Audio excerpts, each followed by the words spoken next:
অস্নাতক শিক্ষকরা রাজ্য সরকারকে আইনি চিঠি পাঠাতে যাচ্ছে। সোমবার মাতঙ্গিনী প্রীতিলতা হলে অস্নাতক শিক্ষকদের একটি সভা অনুষ্ঠিত হয়। সেখানে সিদ্ধান্ত নেওয়া হয়েছে নিজেদের চাকরি বাঁচাতে এই শিক্ষকরা রাজ্য সরকারকে আইনি নোটিশ পাঠাবে।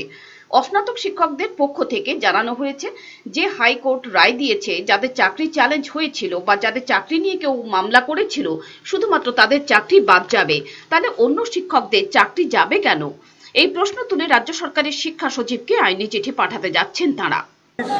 ইউজিটি শিক্ষক শিক্ষিকারা মিলিত হয়েছে এজন্যে আমরা দেখেছি জানুয়ারি মাসের 8 তারিখ মহামান্য আদালত হাইকোর্ট একটা রায় দিয়েছেন যে 127 নম্বর ধারায় বলা আছে নাকি যাদের বিরুদ্ধে কোনো মামলা নেই তাদের চাকরি যাবে কেন।